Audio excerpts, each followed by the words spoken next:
내가 이것을 너희에게 이름은 너희로 실족하지 않게 하려 함이니 사람들이 너희를 출교할 뿐 아니라 때가 이르면 무릇 너희를 죽이는 자가 생각하기를 이것이 하나님을 섬기는 일이라 하리라. 그들이 이런 일을 할 것은 아버지와 나를 알지 못함이라. 오직 너희에게 이 말을 한 것은 너희로 그때를 당하면 내가 너희에게 말한 이것을 기억나게 하려 함이요 처음부터 이 말을 하지 아니한 것은 내가 너희와 함께 있었음이라.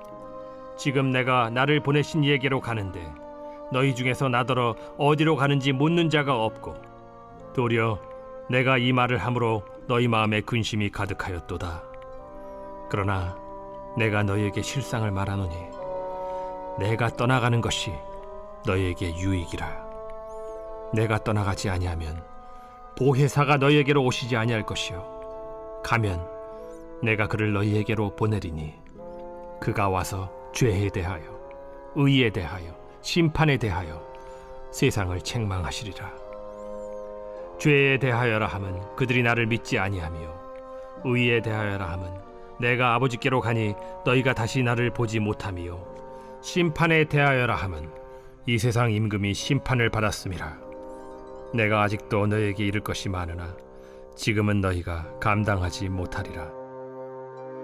그러나 진리의 성령이 오시면 그가 너희를 모든 진리 가운데로 인도하시리니 그가 스스로 말하지 않고 오직 들은 것을 말하며 장래일을 너희에게 알리시리라. 그가 내 영광을 나타내리니 내 것을 가지고 너희에게 알리시겠음이라. 무릇 아버지께 있는 것은 다 내 것이라. 그러므로 내가 말하기를 그가 내 것을 가지고 너희에게 알리시리라 하였노라. 조금 있으면 너희가 나를 보지 못하겠고 또 조금 있으면 나를 보리라 하시니 제자 중에서 서로 말하되 우리에게 말씀하신 바 조금 있으면 나를 보지 못하겠고 또 조금 있으면 나를 보리라 하시며 또 내가 아버지께로 감이라 하신 것이 무슨 말씀이냐? 조금 있으면이라 하신 말씀이 무슨 말씀이냐? 무엇을 말씀하시는지 알지 못하노라. 예수께서 그 묻고자 함을 아시고 이르시되 내 말이 조금 있으면 나를 보지 못하겠고 또 조금 있으면 나를 보리라 하므로 서로 문의하느냐? 내가 진실로 진실로 너희에게 이르노니 너희는 곡하고 애통하겠으나 세상은 기뻐하리라. 너희는 근심하겠으나 너희 근심이 도리어 기쁨이 되리라. 여자가 해산하게 되면 그때가 이르렀으므로 근심하나 아기를 낳으면 세상에 사람 난 기쁨으로 말미암아 그 고통을 다시 기억하지 아니하느니라. 지금은 너희가 근심하나 내가 다시 너희를 보리니 너희 마음이 기쁠 것이요 너희 기쁨을 빼앗을 자가 없으리라. 그날에는 너희가 아무것도 내게 묻지 아니하리라. 내가 진실로 진실로 너희에게 이르노니 너희가 무엇이든지 아버지께 구하는 것을 내 이름으로 주시리라. 지금까지는 너희가 내 이름으로 아무것도 구하지 아니하였으나 구하라. 그리하면 받으리니 너희 기쁨이 충만하리라. 이것을 비유로 너희에게 일렀거니와 때가 이르면 다시는 비유로 너희에게 이르지 않고 아버지에 대한 것을 밝히 이르리라. 그날에 너희가 내 이름으로 구할 것이요 내가 너희를 위하여 아버지께 구하겠다 하는 말이 아니니 이는 너희가 나를 사랑하고 또 내가 하나님께로부터 온 줄을 믿었으므로 아버지께서 친히 너희를 사랑하심이라. 내가 아버지에게서 나와 세상에 왔고 다시 세상을 떠나 아버지께로 가노라. 지금은 밝히 말씀하시고 아무 비유로도 하지 아니하시니 우리가 지금에야 주께서 모든 것을 아시고 또 사람의 물음을 기다리시지 않는 줄 아나이다. 이로써 하나님께로부터 나오심을 우리가 믿사옵나이다. 이제는 너희가 믿느냐? 보라, 너희가 다 각각 제 곳으로 흩어지고 나를 혼자 둘 때가 오나니 벌써 왔도다. 그러나 내가 혼자 있는 것이 아니라 아버지께서 나와 함께 계시느니라. 이것을 너희에게 이르는 것은 너희로 내 안에서 평안을 누리게 하려 함이라. 세상에서는 너희가 환난을 당하나 담대하라. 내가 세상을 이기었노라. 새벽 영성 기도 시간입니다. 오늘은 요한복음 16장 함께 살펴보겠습니다. 여러분은 오늘 본문에서 어느 구절이 핵심 구절이라고 생각하십니까? 관점에 따라 다를 것입니다.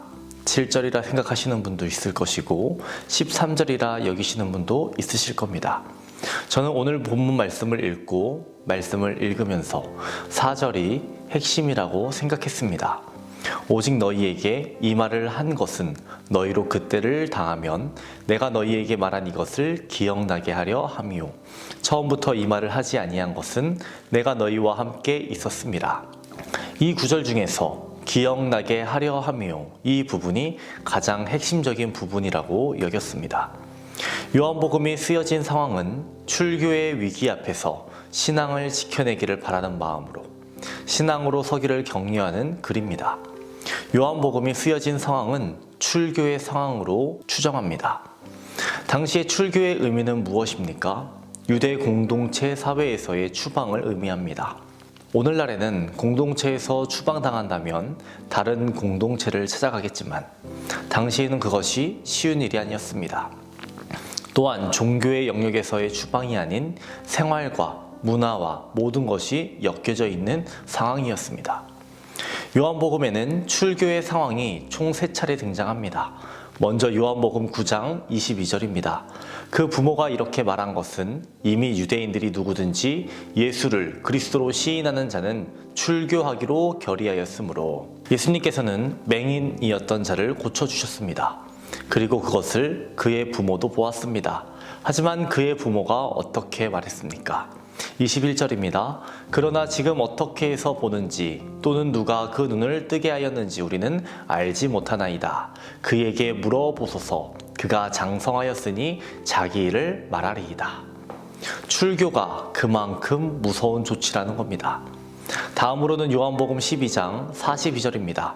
그러나 관리 중에도 그를 믿는 자가 많되 바리새인들 때문에 드러나게 말하지 못하니 이는 출교를 당할까 두려워함이라. 또 요한복음 16장 2절 보겠습니다. 사람들이 너희를 출교할 뿐 아니라 때가 이르면 물은 너희를 죽이는 자가 생각하기를 이것이 하나님을 섬기는 일이라 하리라. 요한복음은 출교의 상황에서 쓰여진 것이라고 말합니다. 그리고 앞으로 출교뿐 아니라 더 극한 상황에 놓여지게 될 제자들을 위해서 제자들에게 이러한 상황에 놓인다 하더라도 예수 그리스도를 믿음으로 생명을 갖는 것이 얼마나 중요한 것인지를 알려주고 있는 것입니다. 예수님께서 오늘 본문에서 4절에 기억나게 하려 합니다 라고 말씀하셨죠. 너희에게 어려움이 다가올 것이라는 것을 알려주십니다. 그렇기에 기억하고 실족하지 말라라고 말씀하십니다. 1절 보겠습니다. 내가 이것을 너희에게 이름은 너희로 실족하지 않게 하려 함이니. 예수님은 실족하지 말라라고 하십니다. 그러면서 내가 너희와 이 땅에서 함께 있지 못한다라는 것을 알려주십니다. 그리고 하나님께서 보내시는 보혜사 성령을 소개합니다. 진리의 성령이 너희를 인도하실 거라고 말해줍니다. 13절에서 15절 보겠습니다. 그러나 진리의 성령이 오시면 그가 너희를 모든 진리 가운데로 인도하시리니 그가 스스로 말하지 않고 오직 들은 것을 말하며 장래일을 너희에게 알리시리라. 그가 내 영광을 나타내리니 내 것을 가지고 너희에게 알리시겠음이라. 무릇 아버지께 있는 것은 다 내 것이라. 그러므로 내가 말하기를 그가 내 것을 가지고 너희에게 알리시리라 하였노라. 인간은 연약하기에 예수님께서는 제자들에게 그리고 온 인류에게 말씀하시는 겁니다. 실족하지 말아라. 그리고 기억하라. 성령께서 함께 하실 것이다. 우리의 현실을 돌아봅시다. 우리는 어떻습니까? 넘어져 있을 때 있지 않습니까? 주의 말씀을 기억함으로 어려운 상황을 이겨냅니까? 성령께서 함께 하시리라 믿으며 나아갑시다. 우리는 바쁜 일상 속에서 그리고 상황 속에서 우리의 감정의 휘둘림으로 인해 주의 말씀을 잊을 때가 있습니다. 정말 필요할 때 말씀이 기억나지 않는 경우가 있습니다. 우리가 말씀을 기억해야 할 때는 정작 언제일까요? 내 분노가 폭발하려 할 때 아닙니까? 내 감정이 끓어오를 때 아닙니까? 내 욕망이 나를 온통 사로잡으려 할 때가 아닙니까? 그 결정적인 순간에 하나님의 말씀이 전혀 생각나지 않는다는 것입니다. 감정을 끝까지 폭발시키며 욕망으로 자신의 이성과 양심을 스스로 짓밟고 난 뒤에야 겨우 하나님의 말씀을 떠올립니다. 우리는 연약합니다. 어떤 해답을 얻을 수 있겠습니까? 성령님의 도우심을 늘 간구해야 한다라는 것입니다. 성령님과 함께할 때에만, 그분의 조명 아래 거할 때에만 감정과 욕망의 극한 상황 속에서도 늘 말씀을 기억하는 말씀의 사람이 될 수 있다라는 것입니다. 성령께서 이 땅에 오신 이유 중에 하나가 바로 이를 위함입니다. 요한복음 14장 26절을 통해 주님께서는 이렇게 말씀하셨습니다. 보혜사 곧 아버지께서 내 이름으로 보내실 성령, 그가 너희에게 모든 것을 가르치고 내가 너희에게 말한 모든 것을 생각나게 하리라. 성령님, 우리를 늘 인도하여 주옵소서. 성령님, 우리에게 주의 말씀 생각나게 하여 주시옵소서. 이렇게 간구하는 우리 모두가 되기를 주님의 이름으로 축원합니다. 오늘은 코로나 종식을 위해 기도하겠습니다. 코로나로부터 성도들의 건강을 지켜주시기를 기도해 주시고, 코로나로부터 자유하게 되고 예배의 자리에 담대히 나올 수 있기를 기도해 주시기 바랍니다. 기도하겠습니다. 우리를 거룩한 백성으로 삼아주신 하나님 아버지, 우리에게 믿음과 능력과 지혜를 허락하여 주옵소서. 세상이 악합니다. 세상의 문화와 가치관 가운데 넘어지지 않게 하여 주시고, 성령께서 우리를 인도하여 주시고 말씀 생각나게 하여 주셔서 모든 상황을 지혜롭게 헤쳐나가는 성숙한 그리스도인 되게 하여 주옵소서. 오늘 코로나 종식을 위해 기도합니다. 코로나로부터 성도들의 건강 지켜 주옵소서. 예배의 자리로 나올 수 있는 담대함을 허락하여 주옵소서. 담임 목사님의 사역 가운데 성령님 항상 함께 하여 주시고, 계획하시고 준비하시는 모든 사역 가운데 충만함과 풍성함을 허락하여 주옵소서. 말씀 선포하실 때마다 복음의 능력 나타나게 하여 주시고, 바위처럼 굳고 얼음처럼 차가운 심령들 녹여주시고 뜨겁게 하여 주옵소서. 다음 주에는 신년 축복 특별 새벽 기도에 있습니다. 하나님, 은혜로 채워 주시옵소서. 감사의 기념비를 세워나가는 시간 되게 하여 주옵소서. 새벽마다 성도들을 위해 중보 기도합니다. 대문을 위해 기도한 성도에게 자녀를 허락하여 주시옵소서. 사고로 입원한 성도 일으켜 주시옵소서. 투석으로 어지럼증으로 디스크로 고생하는 성도들 회복시켜 주시옵소서. 공황장애, 불면증, 우울증으로 고통받는 성도들 내적 치유를 허락하여 주옵소서.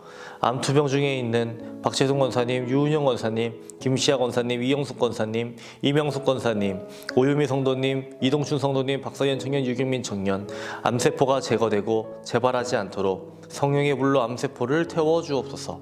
연로하신 장로님, 권사님, 집사님들 추운 날씨 속에서도 강건케 하여 주시옵소서.